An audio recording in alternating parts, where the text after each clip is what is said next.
baax dina tax ni rek ñu gën a joxaat tamit beneen xar kanam li nga xam ne moo di justice bi. gis nañ ni askan wi moom bu ñenn ñi jàppee ni justice bu libre et transparent lañ am, ñeneen ñi moom gisewuñu ni li mel. lii nag dina gën a tax ñu joxaat beneen xar kanam bu yees li nga xam ne moo di justice su Sénégal. Pape, dañu des ci wàllum politique wax ci législative yi nga xam ne moom la ñu dëgmal. sànq dégg nañu jëwriñ ji di Antoine Diome di ŋàññi yenn kàddu yi nga xam ne ay kilifa ñi ko yëkkati di ko teg ci société civile bi naan dañ leen ger moo tax dañuy far et tout ça. donc muy wax ni ñoom lenn rek la ñu bëgg mu di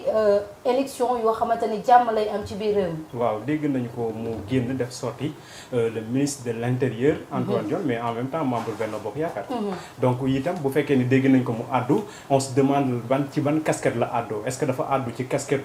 ministre de l'intérieur wala dafa àddu ci casquette Benno Bokk Yaakaar? parce que bu dee da nga àddu ci cadre ministère de l'intérieur, je crois que ni moom ni mu défendre société civile itam noonu la ñuy attaqué ñeneen ñi itam waroon na leen mën défendre.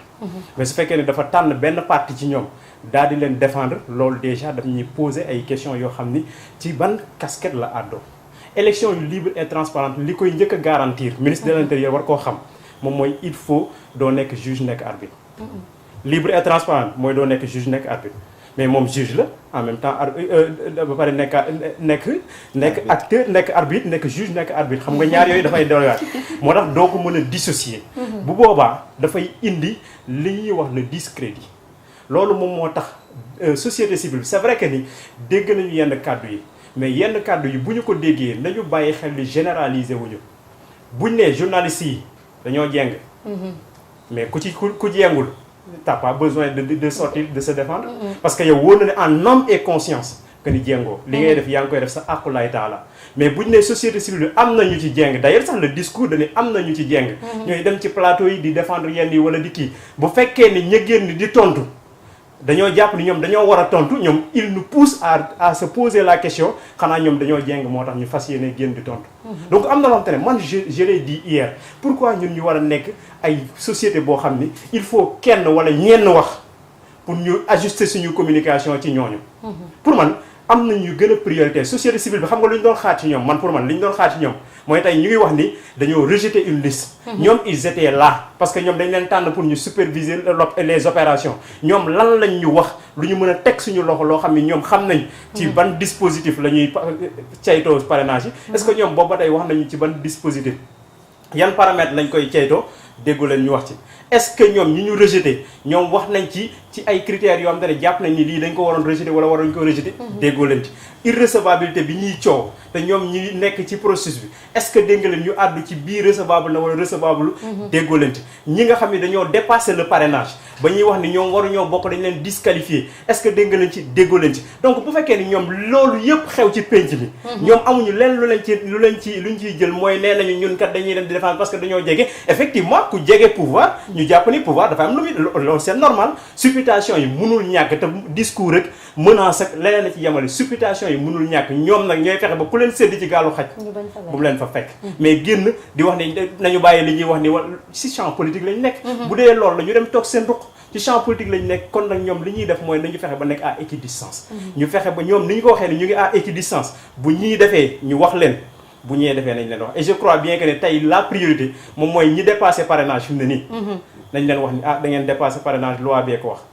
mais doo dégg ku ci àddu deel topp société civile yëpp ñeneen ñi sax ñi ci jéem a àddu xam nga lu ñu wax léegi nañu bàyyi liste Dakar jàll ñu bàyyi Benno Bokk Yaakaar jàll loolu société civile la parce que loi la donc loi bi da ngaa war a fexe loi bi applicable ci ñëpp mais bu fekkee ne yaa ngi négocier c'est parce que am na koo xam ne moo am tort ci biir te boo waxee ni moo am tort du la arranger. donc man je crois que dañoo nekk ci champ boo xam te ne champ politique la champ politique am na ay discours politique ministre de l'intérieur am na droit réguler parce que élection yi libre et transparente la ñëpp soxla waaye je rappelle et j'insiste encore mënoo nekk juge et partie parce que bu boobaa du ñu xam ndax ministre de l'intérieur mooy wax wala membre d'une coalition moom mooy wax Mariam. waaw xam nga Pape li mu wax c'est tellement vrai que jàngat bi nga ci mën a am bari na benn bi mooy que déjà ci cadre ki nga xam ni moom moo wax loolu di Antoine Félix Diome comme ni ko Pape waxee tey moom moo yor lépp lu jëm ci organisation élection yi et pourtant moom dafa am fu mu far loolu benn question la boo xam ni yàgg nañ di ko poser débat beneen bi mooy tey ñi nga xam ne tey ñoom lay défendre kenn ki benn pàcc bi mun nañoo wax ni sax ci moom la ñu fare ndax direction générale des élections commission de vérification des parrainages commission de recensement ak bu mu ci mënti doon la direction de l'administration territoriale bi nga xam ne ñoom aussi ñoo yor ko lii di opération électorale yi ñoom ñëpp aussi ci kuppalu ministère de l'intérieur la ñu nekk. beneen pàcc bi moo di société civile bi ci boppam bu ñu xoolee bu baax ci taarixu Sénégal à chaque fois bu ñu ñëwee ci élection yu war a ñëw pratiquement xam nañ ni dañuy attirer les feux de projecteur xam nga tantôt ñu ne dañu far ak nguur gi tantôt ñu ne dañu far ak kuje gi sama xel dafay dem ci 2011 déjà ki nga xam ni mooy Alioune Tine yaakaar naa dooroon nañ ko fii ba mu entré woon hôpital parce que tout simplement dañoo jàppoon ni dafa fare woon ak kuje gi jamono jooju si jamono joo xam ni Sénégal mu ngi nekkoon ci tension tey jii société civile bi lañuy accuser ne moo féete tey ci nguur gi donc jàngat gi dafay wane ni rek à chaque fois su fekkente ni le discours est favorable pour l'un beneen parti bi danaan foofu la féete su fekkente ni le discours est défavorable pour l'autre keneen ki danaan finalement dafa am ay forces occultes yoo xam ne ñoo nekk ci sa ginnaaw loolu mooy jàngat bi nga xam ni moom laa si njëkk am bu njëkk beneen bi mooy tey jii bu ñu dégloo bu baax le président du collectif des organisations de la société civile pour les élections li nga xam ni moom la wax mën nañ ko jàppee aussi comme benn gage de la vitalité démocratique du Sénégal xam nga bu ñu demee tey ba nga xam ni société civile ci boppam nga xam ne dañoo jàpp ni sentinelle démocratie la opposition mun a taxaw di juger actes yi nga xam ne mu ngi koy teg pouvoir mun a taxaw di juger actes yi nga xam ne mu ngi koy teg mun nañoo wax ni loolu mun na nekk gage de vitalité démocratique parce que au moins mun nañoo wax ni le jeu politique n'est pas biaisé parce que ñoo côté yëpp duñ ko bàyyi aussi mu def n'importe quoi donc foofu mun nañoo wax ni gage beneen bi nga xam ne moom moo si jàngat bi nag moo di surtout le contenu du discours politique xam nga tey ñu ngi wax Antoine Félix Diome kaddu yi nga xam ne yëkkati na ko fustigé sorti Ousmane Sonko ak sax du sax Ousmane Sonko kese parce que wax na aussi ci affaire question de courrier bi te yaakaar naa question de courrier boobu aussi Cheikh Ahmed Tidiane Youm bu parti de l'unité du rassemblement moo ko évoqué woon ci conférence de presse bi nga xam ne defoon na ko ak Ousmane Sonko wax ni administration dafa war a recevoir tous les courriers yi nga xam ne dañ koy yóbbante donc moom mu leeral wax ni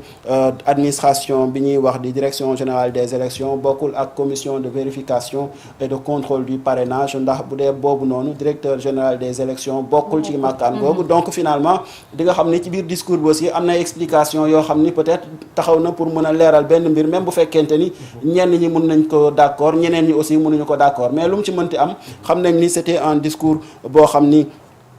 mun nañ ko juger politiquement parce que moom miy wax aussi am na fu mu far mënu la ngaañi te itam buñ ko xoolee bu baax méngoo na trop ak discours Mimi Touré déjà bi nga xam ne nii génn na pour tontu beneen bi mooy tout simplement daf ñu war a rappeler ñun ñëpp en tant que acteur muy électeur bi muy société civile muy acteur politique muy ñi nga xam ne aussi ay personnalité lañu que ni institution dans un pays aussi dañ ko war a observer avec respect parce que xam nga li tax enjeu bi nga xam ne moom moo si lalu la tey bu ñu demee ba institution yi nga xam ne ñoom ñooy agir ci biir organisation beeg déroulement processus électoral bi yëpp ñu décrédibiliser leen lan mooy xew ëllëg su fekkee ni résultat génn na te résultat yi pàcc bi ànd na si pàcc bi àndu si ci ban situation de crise la ñuy dugalaat moo tax quelque part même bu fekkente ni xam nañ ni action yi mun nañ ko juger bu fekkee ni démarche yi mun nañ ko apprécier différemment war nañu bàyyi xel ni li ñuy wax aussi mànqaas la boo xam ni acteurs politiques yi ak événements politiques yi dañuy ñëw dañuy jaar dañuy jàll mais moom dafay des moom dafay des ci li nga xamante ni nag moo jëm ci PAP ba day ci biir gouvernement bi la ñuy des mais dañuy wax bi la yoon ci accord bi nga xamante ni dox na ci diggante ñi yëngu ci wàllum